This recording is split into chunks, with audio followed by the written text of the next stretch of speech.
যায়, বাস চলতেছে অ্যাক্সিডেন্ট হয়ে যায়, গাড়ি চলতেছে অ্যাক্সিডেন্ট হয়ে যায়, বাহিরে আসি পরিবারে নি কোনো বিপদ হয়ে যায়, পরিবারে আসি দোকানে নি কোনো বিপদ হয়ে যায়। সারাক্ষণ মৃত্যু পেরেশানি যাকে তাড়া করে, যার কাঁধে ভর করে থাকে, সেটা আবার জীবন কি? আসলে দেখেন চিন্তা করে, কিন্তু আখেরাত ওইটাই হায়াত। কেন কেন হায়াত ওইটা?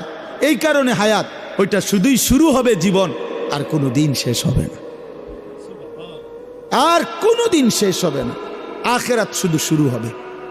আখেরাতের সুখ চিরস্থায়ী, আখেরাতের দুঃখ চিরস্থায়ী। জান্নাত এটাও চিরস্থায়ী, জাহান্নাম এটাও চিরস্থায়ী। আখেরাতে হাসলে আর কোনোদিন কাঁদতে হবে না, আখেরাতে কাঁদলে খোদার কসম আর কোনোদিন হাসতে পারবেন না, আর কোনোদিন না। ওই হাসি স্থায়ী, ওই কান্নাও স্থায়ী। এই জন্য ওইটাই জীবন। আরো প্রমাণ দেখায় কোরআন শরীফ থেকে, আরো বলি দেখেন।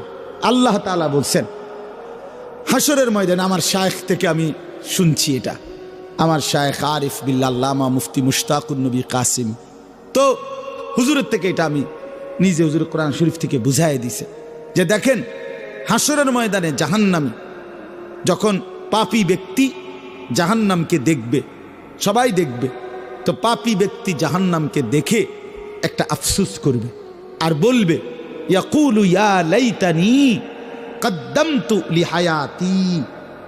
এই দেখেন এর কি কইছে, কদ্দামতু লিহায়াতি, এ আমার হায়াতের জন্য আমি যদি, আহা আফসোস, মন্দ কপাল, আমি যদি আমার হায়াতের জন্য, আমি যদি আমার জীবনের জন্য দুনিয়া থেকে কিছু পাঠাইতাম।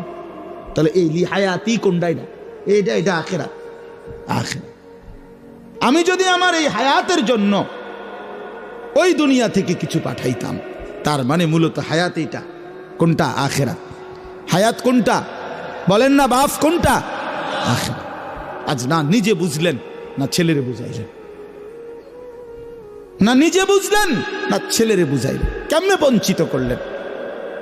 মাও বেপর্দা, মেয়েও বেপর্দা, বাবাও বিড়ি সিগারেট খান, ছেলেও মদ জুয়ায় আসক্ত। তো না নিজে ফিরিলেন, না সন্তানকে ফিরাইলেন। নিজেও 5 ওয়াক্ত নামাজ পড়েন না, সন্তানকেও 5 ওয়াক্ত নামাজ পড়েন না। হায় মুসলমান, এরম বেকুব কেমনে হইলেন? এত আহাম্মক কেমনে হইলেন? মুসলমান এত গাফেল কিভাবে হইলেন? আপনিও মিথ্যা বলেন, সন্তানরও মিথ্যা শিখাইলেন। আপনিও হারাম রোজগার করেন, সুদের টাকা, ঘুষের টাকা, কিস্তির টাকা, ওজনে কম দেওয়া, সন্তান